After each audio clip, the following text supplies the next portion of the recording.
5 दरियाओं की हरी भरी धरती पर धुएं के बादल। इत्तेहादी हुकूमत ने पंजाब को पुलिस जोन में तब्दील कर दिया। जहां जहां PTI के कारकुन मार्च में शिरकत के लिए निकले, पुलिस ने धावा बोल दिया। मुरीद के में पुलिस ने तहरीक इंसाफ के कारकुनों पर बदतरीन तशद्दुद किया। वाइस चेयरमैन PHA हाफिज ज़ीशान रशीद जख्मी हो गए।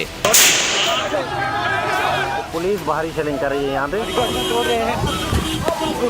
बुरहान इंटरचेंज पर भी PTI के कारकुनों पर बेतहाशा शेलिंग की गई। धुआं और आग दिखाई देती रही। पंजाब भर में सुबह सवेरे ही जगह जगह पुलिस तैनात कर दी गई थी। रुकावटें लगाई गई थी। पुलिस PTI के कारकुनों और रहनुमाओं के घरों पर छापे मारती रही। एहतजाज करने वालों पर लाठी चार्ज किया गया और शेलिंग की गई।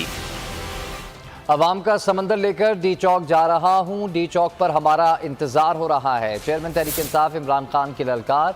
हसन अब्दाल में हकीकी आज़ादी मार्च के पुरजोश शुरका से खिताब किया। कहा पुलिस ने पुरअमन एहतजाज पर तशद्दुद किया है। पुलिस को भी समझ आ जाएगी कि हम जिहाद करने आ रहे हैं। इमरान खान ने 2 टोक ऐलान करते हुए कहा कि इलेक्शन की तारीख देने तक हम कहीं नहीं जाएंगे।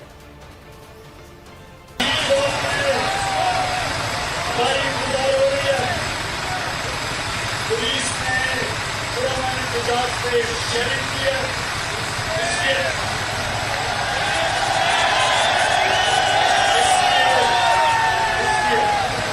हमने जल्दी वहाँ पहुँचना है। ये तमाम का समुंदर लेके हम डी चौक आ रहे हैं और जितने भी लोग डी चौक में मेरी इंतजार करो, मैं आ रहा हूँ।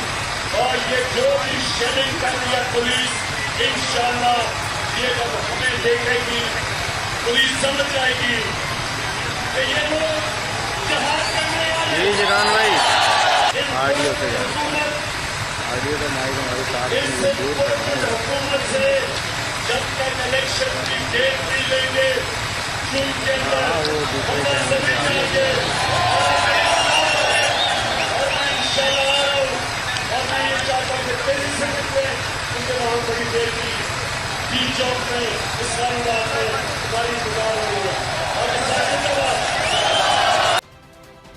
इस वक्त कराची नुमाइश चौरंगी पर भी पाकिस्तान तहरीक इंसाफ के कारकुनान की बड़ी तादाद मौजूद है। कप्तान के खिताब का इंतज़ार कर रहे हैं। फैमिलीज़ वहाँ पर मौजूद हैं। हमारे नुमाइंदे बोल न्यूज़ के नुमाइंदे नदीम अहमद भी वहाँ पर मौजूद हैं और हमें लम्हा ब लम्हा अपडेट रख रहे हैं इस वक्त वहाँ पर क्या सूरत